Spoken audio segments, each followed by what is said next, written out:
When we left off on the 400T, I was working on some wiring, and I am going to get back to that wiring eventually, but right now I actually have some other stuff I want to do. So I mentioned in the last video that I was waiting on one more big order of parts to show up before I would be able to make the bike rideable. And as of right now, all of those parts have shown up except for one.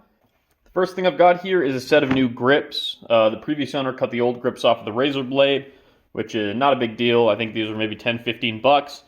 Set of driven Kraton gel grips. You can see they've got a nice little diamond pattern here. They almost look like a BMX bike grip. And I think these are going to be more than good enough for my application. And I got those from Fortnite. I was going to show me putting that on, but it turned out to be kind of a two-hand job. So just imagine that I showed me putting it on. Works good. I like the way it feels. And it fits my bars pretty good, so I'm happy.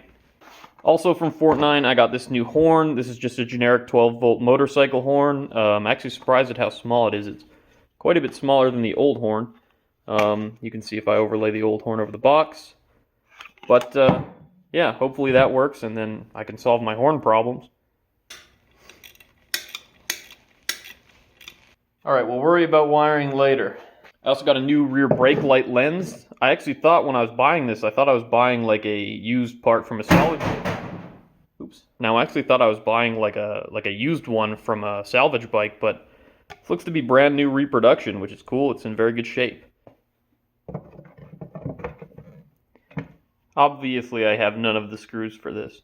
Also from Old Bike Barn, I got this black brake lever. It's just a regular old brake lever. Turns out the one that came with the bike was from some other bike and it didn't fit. So that will allow me to brake, which is ideal.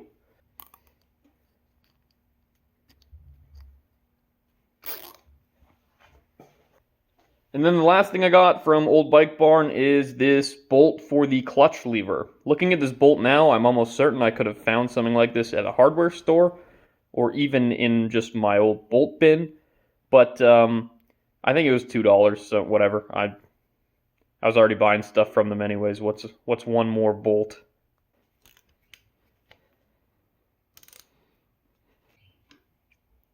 Right on. I actually, don't regret buying the fancy brand new bolt at all, because it works perfectly. And I am going to have to adjust this cable a little bit. It seems a little loose.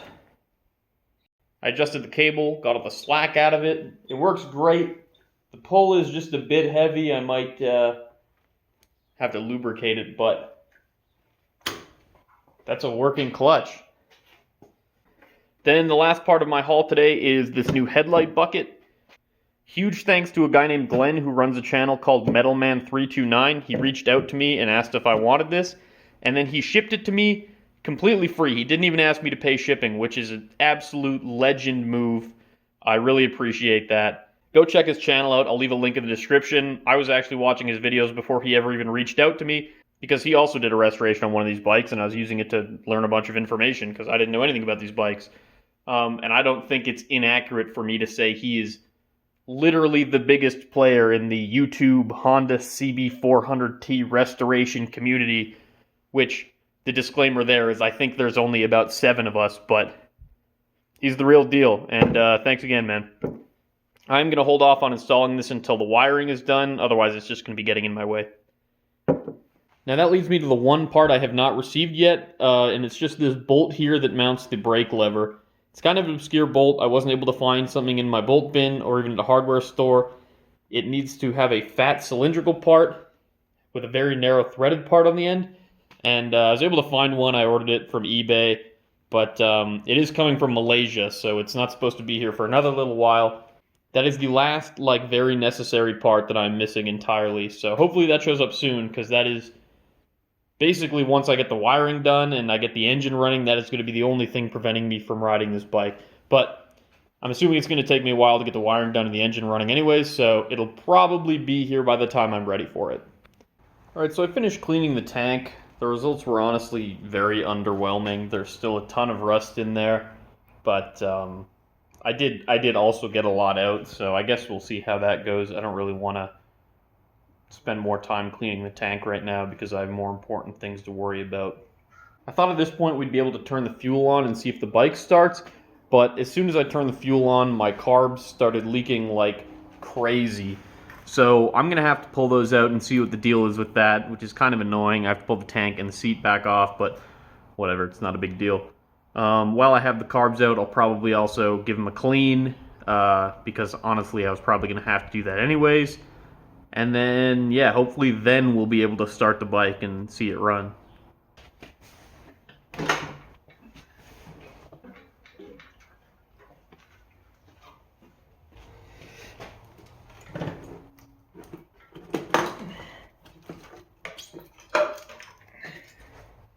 Alright, I got the carbs pulled off, and they actually look very clean. There is some sediment right at the bottom of the bowls, which you'd expect.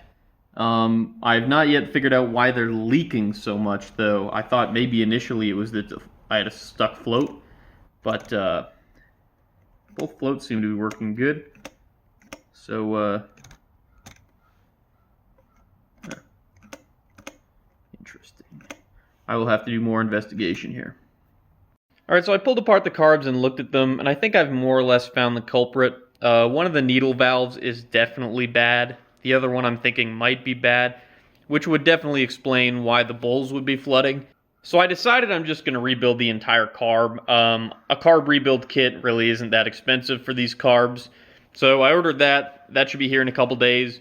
And until that gets here, I'm going to worry about the wiring again. So at the end of the last video, I was trying to work out the front signal light wiring, and I've kind of made a bit of a breakthrough. The issue I figured out was that I was missing a ground wire on the turn signals. So I added that ground wire, and I was able to get the signal lights to turn on. Now that's kind of good and kind of bad. It's kind of good because these lights turn on, but the bad thing is that these lights really aren't supposed to turn on. They're signal lights. If I hit the signal light switch, the light turns off. So when the switch is not doing anything, these are behaving like running lights, and when I try and get them to behave like signal lights, they just turn off. So that is an issue that I do have to figure out, because I need turn signal lights or I will go to jail. I also plugged in my new horn,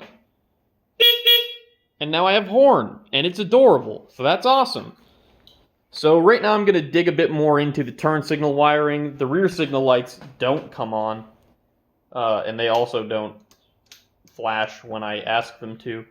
So I don't know what the deal is. I think I wired everything up according to the diagram, but I'm going to have to dig into this and figure out what the issue is. I'm wondering if it might just be as simple as a bad blinker relay, but I'm not sure.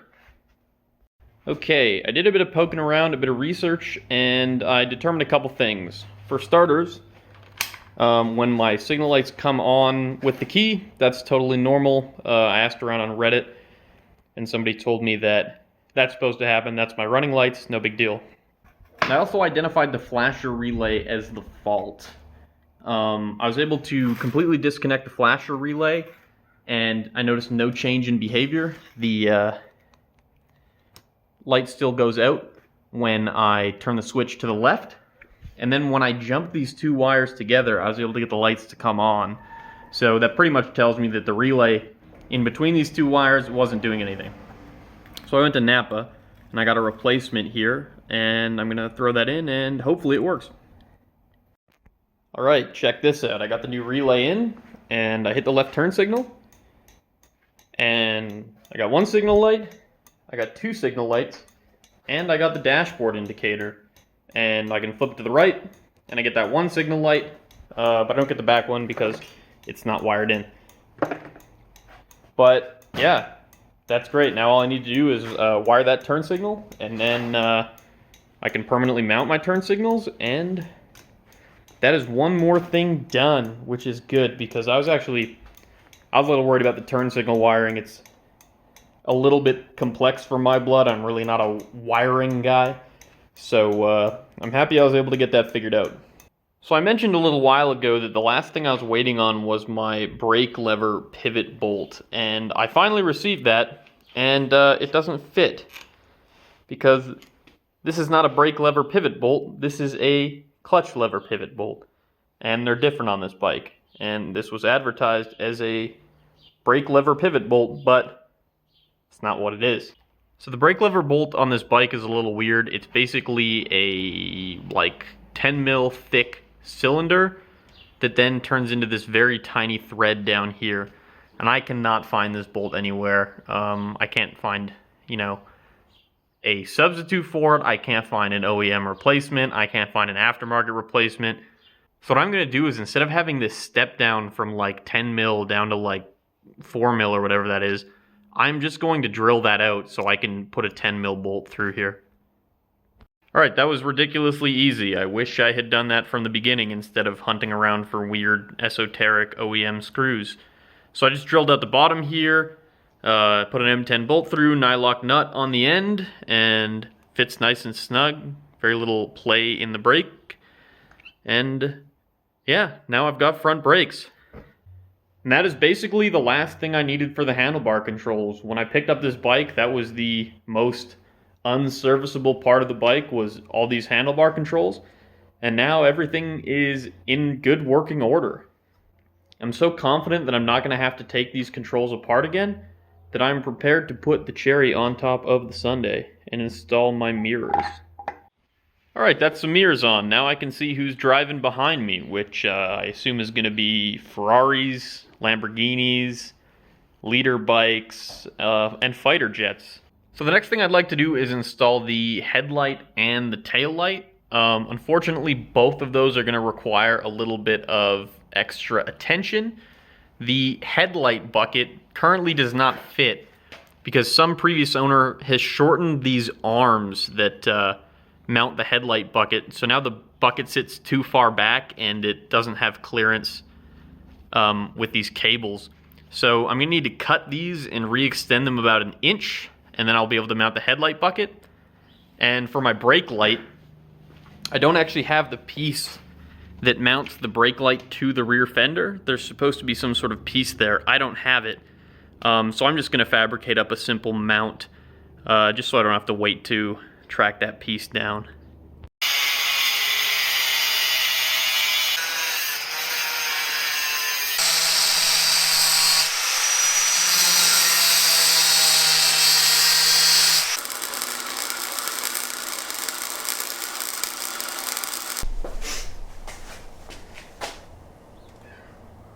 Alright, I got these things extended and welded on. Obviously that's not going to win me any beauty contests. It really, in the first place, was never going to, because it's been cut and welded 2 separate times by 2 separate complete hacks. But grinder and paint makes me the welder I ain't, right?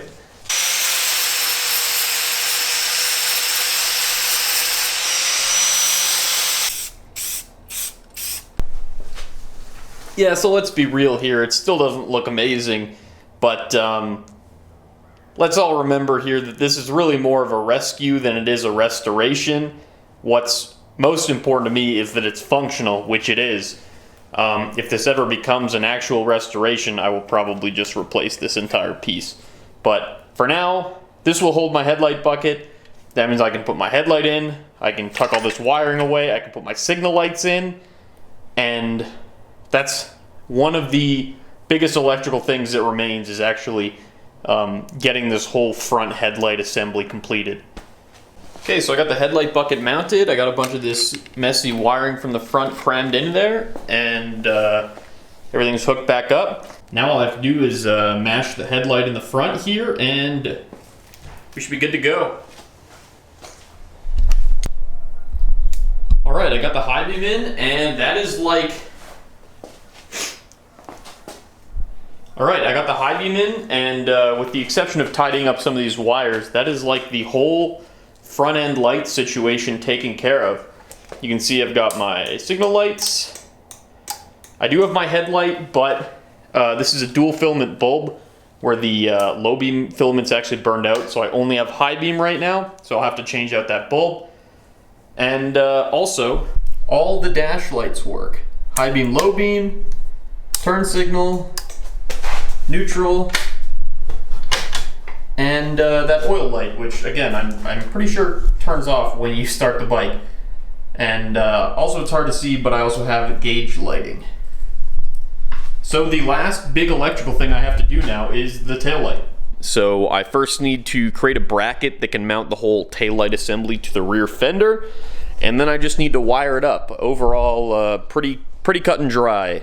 All right, here's my bracket. It's very simple. There's holes on one side that let me mount it to the fender, and holes on the other side that let me mount the taillight assembly. I think this will be plenty strong enough, but if I need a bit more strength, I can add some gussets in there. We'll see how it goes. All right, so I got the taillight all mounted up, got the lens mounted, everything's wired up, and now you can see, if I put the key on, I got the running light, and hit the rear brake lever, lights up. Pull the front brake lever, lights up. So, yeah, that's basically all good to go. And now, this bike is, as far as I can tell, completely street legal. Someone needs to explain to me why I just paid $45 for Priority Mail Express when it takes 2 weeks to get here.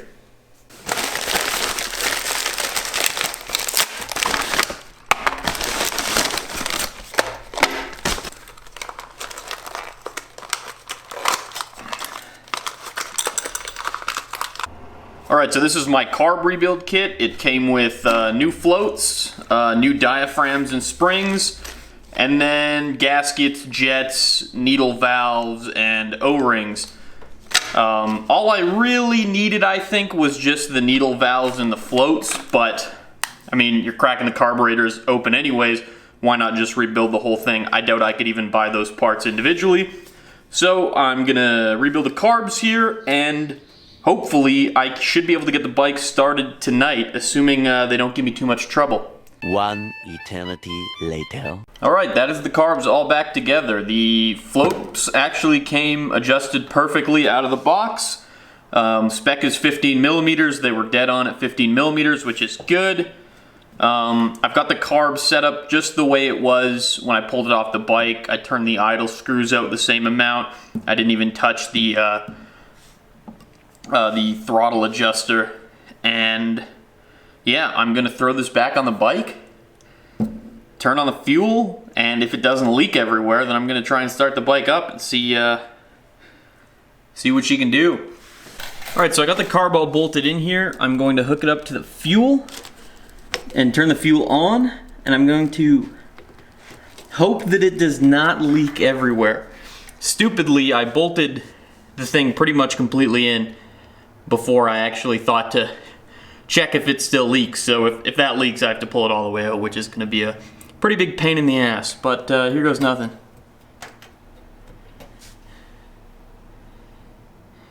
And there's no fuel coming out of the tank. Oh, because I set it to...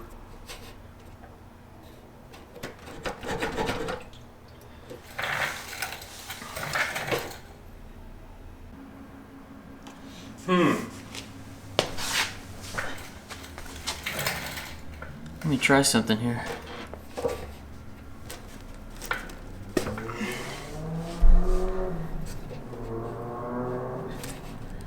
Okay, that's a bummer. So if there's any smart cookies playing along at home, you likely already noticed what I did wrong, but if you didn't notice, I put the carb floats in upside down. So they hit the bottom of the carb and there's nowhere for them to go. So luckily that can be remedied easily. I just need to pull them out, flip them over. I don't even need to pull the carbs off the bike. Okay, now I can turn the fuel on and check if it leaks. Okay, gas is flowing to the carb. Bowls are filling. Nothing's coming out of the overflow yet. I can still see gas flowing in. And we are leaking out of the overflow on one of the carbs, on both the carbs. Fuck. What in the fuck is that? So it turns out I was completely wrong with what I thought was wrong with the carb. What I thought was wrong was that I had a bad float valve, which was causing my float bowls to fill up way too much, and then the carb was draining out of the overflow. Turns out what's actually wrong with the carb is that the drains are just leaky. These little needle valves that go in here that allow you to drain the carb, they're corroded on the end, so it leaks out of the drain even if the float bowl is not full enough for it to hit the overflow. I pulled this float bowl off and I filled it up to about there, and it still leaked out of the drain even though the level of the overflow is much closer to up there. So I'm going to order new needle valves, which should hopefully stop my leaking issue, and until then I just plugged off the drain lines, which will at least stop it from draining long enough for me to see if the friggin' bike starts. But that's a pain in the ass, because basically it means that I didn't have to crack these carbs open at all. All I really had to do was replace this screw. But whatever, you live, you learn. Any 45-year-old carb can use a rebuild anyways, so I don't consider it a waste of time, but I kind of consider it a waste of time. So now I'm just going to plug off the other drain line, and then maybe then we'll be able to see if this bike starts. Alright, let's try turning the fuel on one more time here. If I'm right and it's just a drain issue, everything should be fine. But if for some reason there also is some kind of flooding issue that would mean we need the overflow, we're going to be screwed because we don't have the overflow. So in that case, it'll probably just overflow so much that it starts draining into the cylinder. But let's do it for science here. Okay, got gas flowing into the bowls. Bowls are filling up. We're not leaking out of my expert plug yet. And it's hard to tell if the gas is still flowing because there's no bubbles anymore. I'm going to hesitantly say that we're good. We're not quite ready to start it up yet. I do still need to connect a couple more bolts on the carbs. And then I also need to hook up the throttle cables and the choke cable, but we're getting close. I'm going to turn the fuel off for now. Alright, I got everything put back together. I actually had to swap out my plugs from screws to golf tees because the screws leaked, but you can see from the paper underneath, golf tee isn't leaking at all. So I'm going to turn the fuel back on.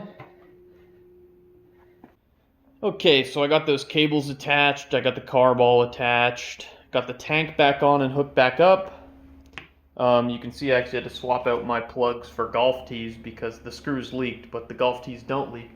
And now I think I'm ready to see if this thing starts. I don't think I'm forgetting anything major. I haven't really touched the engine at all. I've seen it turn over. Like I said in a previous video, the previous owner allegedly said this bike ran. So assuming he's not lying to me, as long as I didn't screw up the carbs, I think this bike should run. But we'll see what happens here.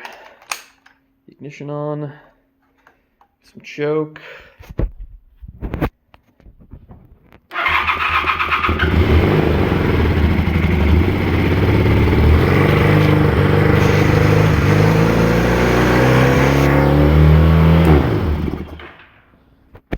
Okay. Well, it runs. Obviously kicked a bit of dust out of it. It smells like it hasn't run in a little while. I think might start it up and let it run a bit again, but I think I either have the idle set too high or the throttle might be adjusted a little bit. It kind of seemed like the RPM was starting to run away on me a little bit there, but let's see what happens when I run it again.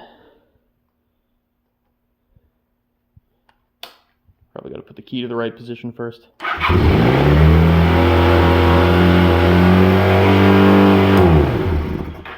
Yeah, it's not supposed to idle at $6,000.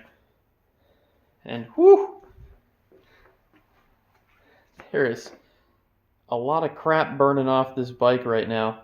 One big thing is the tailpipes are not actually like gasketed or clamped on, so it's just shooting exhaust right out here. Okay, I'm pretty happy with that. I'm psyched that it ran. It sounded good. It didn't sound like it was, shredding itself to pieces or anything. It smoked a little bit, but who knows when the last time this thing ran was. That doesn't really concern me. If it's still smoking, after an hour of running, then maybe I'll be concerned about that. For now, I'm not too worried about a bit of smoke. Obviously, I need to fine-tune it a little bit more. It's not supposed to idle at 6,000. I'm not sure if that's just the idle adjustment screw on the carbs, or maybe if it's just my adjustment of the throttle cables, but I'll poke into that and I'll see what I can figure out here.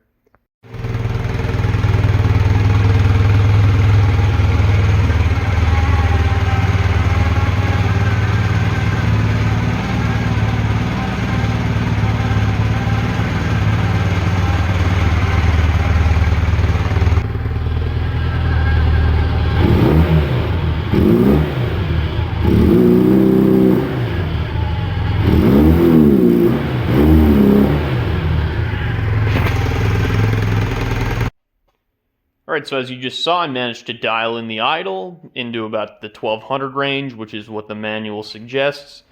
All I really had to do was, for starters, get rid of the choke, because I realized I was running with the choke on. And then I had to loosen up the throttle stop screw a little bit, which got me down from about 3000 to about 1200. And now it sits there good. It seems to idle fine. It doesn't want to die. It doesn't really stumble. You'll notice in that video you might be able to hear a whining sound. That's the tachometer, that one, which is something about the cable. It is screaming, so I'll need to check that out. And then one thing is also when I go to give it a bit of gas, it wants to bog a little bit, which I'm 100% sure is just the mixture screws. So I will check those out before I take it for a ride. But yeah, this is huge. Like, it ran, it revved, so I'm just going to check that mixture a little bit, see if I can get it a little bit more responsive, and then we'll take it for a test ride tomorrow. Not tonight, because it's dark, and if I keep running this thing out here, my neighbors are going to hate me. So I messed around with the mixture screws to try and fix that bogging problem. I haven't been able to get it working. No matter what, I can't get this bike to rev past $5,000. And I'm not sure what the problem is at the moment, but it's definitely going to require some more troubleshooting. So I'm going to end this video here. I think it's probably at this point long enough. And stay tuned for next time when hopefully I can get this issue solved and get this bike on the road.